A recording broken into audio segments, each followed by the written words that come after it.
Welcome to Linda's TV show. If it is your first time of stopping by and you like this program, please do not hesitate to subscribe and you turn on your notification bell. That is very, very important as it will enable you to know when I upload a new video. I present to you information about what is happening in the whole world, Nigerian to be precise. You are free to leave your comment constructively after watching each of my video. Please do it judiciously.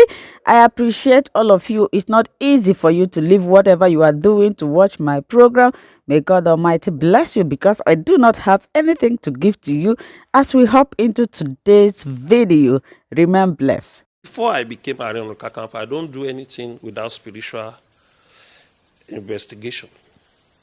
Nigeria, quote me, Nigeria will not move forward if we don't go back to true federalism or regionalism. If we don't go back to regionalism within 3 years, Nigeria will break.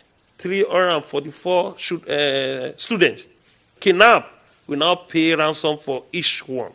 A PhD holder was killed in Igangan, nothing happened.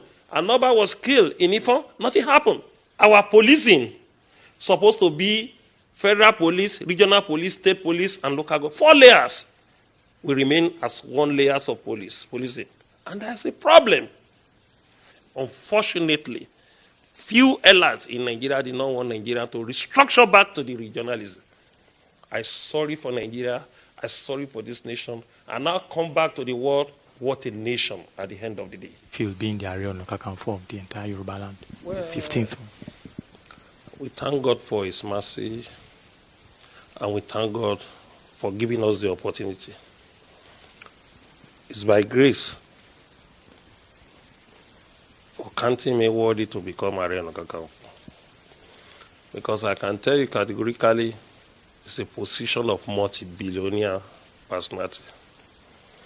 But for counting me worthy to be ASOROCK is by grace and by God's intervention.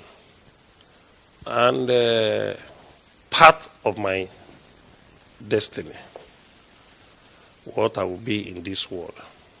And I give thanks to His Imperial Majesty, Oba Lamidi Olayiwola Atunda Adeyemi III, for giving me the opportunity, and all Yorubas, Obas. Because if Kabisi, Alaafin for you want to give you the position, all the Yoruba Oba did not support, it will be a serious controversy. Although at the end of the day, he has the prerogative to do it, but it will be a serious controversy because it's ASOROCK of Yoruba land. So we thank God and we thank the entire Yoruba people for giving me the support. Have you heard God speak to you in any form before? Can you say that? Well, I will not brag on that, but I communicate to my God. Has God told you anything about Nigeria? Maybe Nigeria's future or something that will happen in the near future for Nigeria? Well, apart from even my internal communication, before I became ASOROCK, I don't do anything without spiritual investigation. That's why my style may not be like other people's styles. I investigate before I jump to anything. My investigation is not even weekly, daily. I investigate on what will happen. Nigeria, quote me, Nigeria will not move forward if we don't go back to true federalism or regionalism. Regionalism, not statism. And if we don't go back to regionalism within 3 years, Nigeria will break. It's confirmed and reconfirmed. This is what your spiritual investigation has shown. Spiritual investigation and native intelligence, common knowledge about what will happen. Even sometimes you don't even need to go to any marabas to know. Because already Nigeria is in the crossroad. Within 6 months, we can't pay our salary. And the issue of security is an eyesore. Almost all the zones is not safe anymore. Either it's true or not, we read in the news that they pay about £4 million to the kidnappers in the Northwest. Northwest is one of the zones that is majorly peaceful in Nigeria before. When you are talking of Northeast, people condemn it for the past 6 years. But Northwest is always peaceful. Middle Belt is either problem today, peace tomorrow. But now there's a problem in this Middle Belt. Northwest is always be a safe haven for everybody to travel to. But now it's no more. Southwest is becoming gradually. To the extent a PhD holder was killed in Igangan, nothing happened. Another was killed in Ifon, nothing happened. Day by day, kidnapping is happening in the Southwest. Southeast, South, they have their own part of shares of this security threat. And when a country wants to destabilize, it starts from security threat. It starts from economic action. It starts from lack of cohesion. And people have alleged that the Mr. President is not in control. It's a weighty allegation. If number one citizen is not in control of governance, there is a danger ahead. So definitely, you don't even need to investigate, apart from we have investigated, to say that Nigeria will last in this way. Unfortunately, few elites in Nigeria did not want Nigeria to restructure back to the regionalism. When a children fall, you look at the front. When an elderly fall, you look at the back. Where are we coming from? When a problem arises, you have to study your history. Where did we got it wrong? How did we got our independence? We got our independence to allow the federation to be. We have a 3 region. After some period, we have Midwest joining the region, and we were doing well. I'm not saying there is no corruption by then, but it's minimal. But by the time we go to this statism, we now create a lot of emperor to be a governor. And the governor now decided that, okay, any system you give to us, which is unitary system of government, we'll be collecting our own share, we'll be collecting the local government share and put it together, pay salary, do a little project and make our money. And the governor now become a godfather. When they become a governor, they install their governor. And after becoming a governor, they now target to become a president. Now corruption has been institutionalized in the country. The target of the governor is that we are in business, in politics. When we embezzle money, we use the money to further our ambition, to make more money, and to make more money to the stage of presidency and become a mafia. Because the way Nigerian politics is going to a stage that we now turn to Italian mafia, like a drug business. Anybody who wants to cross our way, puts 300 million on his head and take it away from the circulation. I'm sorry for Nigeria. I'm sorry for this nation. And now come back to the word of Professor Wole Soyinka, what a nation at the end of the day. Because the way things is going on, this is not the country we fought for. I was part and parcel of the people that fought for this country at the age of 23 years. And we got the democracy when I was in the age of 29 years. Never see a country that is not economically stable, that closes its border for 1 year, land border, when there is no war. Land border for 1 year and 4 months. And you can see how much we lost in the process. In the process, we enter a recession that can compare with 1987 recession. And at the end of the day, we now went to go and borrow $1.5 billion from Brazil. I now sit down, I say, maybe we call it a mini economic person who is not a strong economic planner. The custom generates about almost 800 billion naira. 800 billion naira in a year through the custom.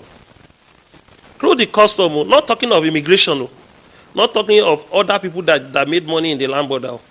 And 1 year, 4 months, the custom could have generated almost 1 trillion or 1 trillion plus in naira.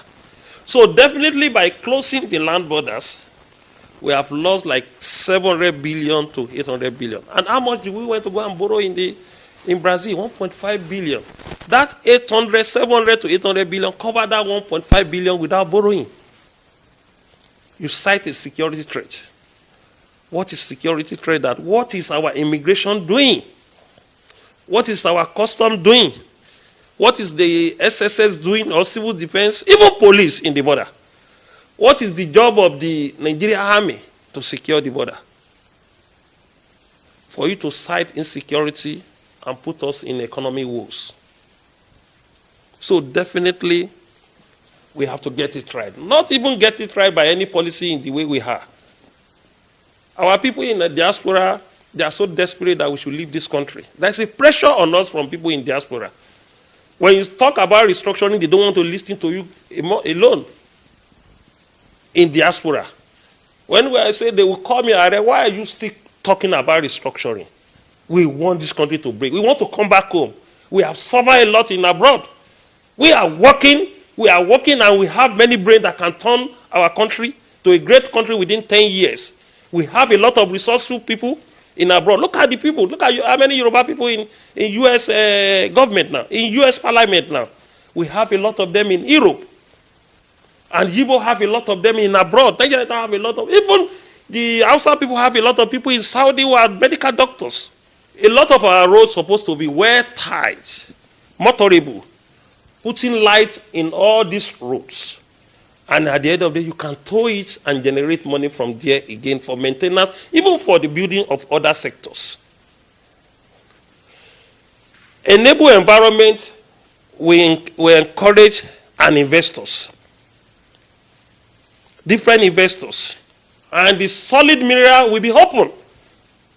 The solid mineral sector has been killed because of oil, deliberately. We have the second largest bitumen in Ondo State after Canada. We haven't touched it. We have the seaside that is more larger than Lagos State in Ondo State. We didn't utilize it. Our population is supposed to be an advantage to our investors. That they will have a cheap labor, a population more than 200 million people, supposed to be an advantage. Our policing supposed to be federal police, regional police, state police, and local government. 4 layers will remain as 1 layer of policing. And that's a problem.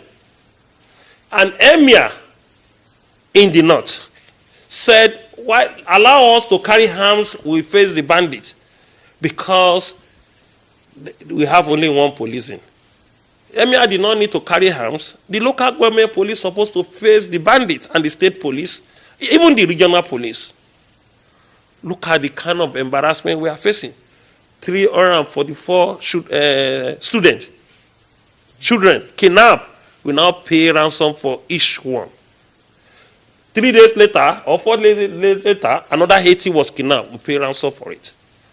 As a lot of things is happening. It's either we restructure to region, not even states. Because all the state governors must have a coordinating leader as a premier that will check them. If we don't check the governor, we are in trouble. We are in another internal slavery. Because the system we are coming from Nigeria, will be a reference for them to continue again. And we'll be in another mess. So the only way to restructure Nigeria through federalism is to region. We have 6 federating units. Allow the 6 federating units to develop at their own pace. And anything short of that, let everybody go through referendum peacefully. We don't want war. Okay, I'm going to ask this question again as the Ààrẹ Ọ̀nà Kakanfò of the Yoruba land. What do you think about Southwesterner becoming president in 2023? Because already there are talks here and there about Asiwaju wanting to become president in 2023. What do you think about it? I'm not interested on anybody that will be a president. And I'm not interested in any, even the issue of zoning. I'm not interested on that for now because we don't have confidence in most of them that want to come out. Nigeria mentality will still play out for them to put us in slavery. I'm not talking about any personality. What I'm interested most before 2023 is for us to restructure this country to region. So if we restructure to region, anybody can be a president.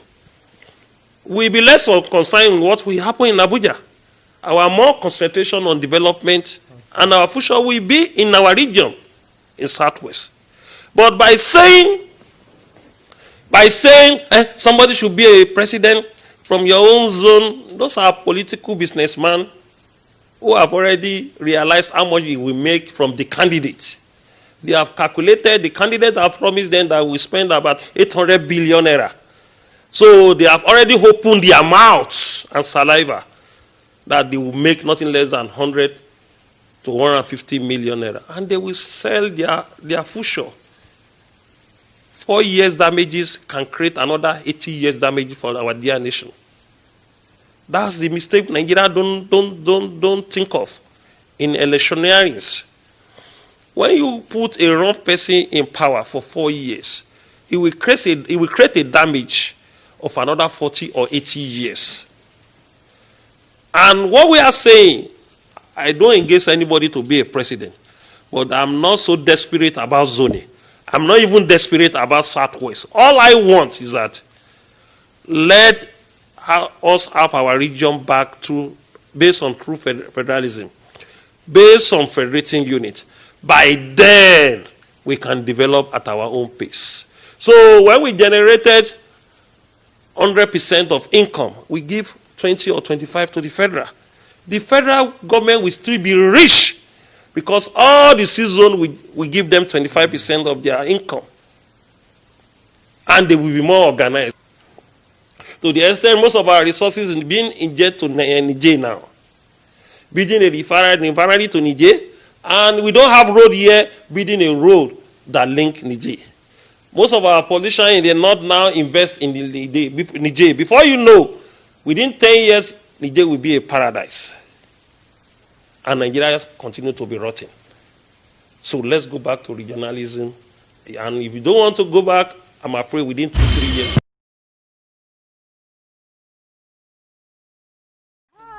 Welcome to my channel. If this is your first time or first day of coming across my YouTube channel or seeing my face, you are highly welcome. Herzlich willkommen zu meinem Kanal. Mein Name ist Linda Chukwuezi. It comes as Miguel. That red button that says subscribe and you turn on the notification bell so that you'll be able to get information on the. Bis zum nächsten Video und einen schönen Tag. Tschüss. Tschüss. Bis man subscribe to Linda's TV show. What are you waiting for? Click on that red button that says subscribe. You turn on the notification bell so that you'll be getting more updates from me. Leave your comment down below and share this video with your friends, families, and colleagues until we meet again in my next video. Bye bye.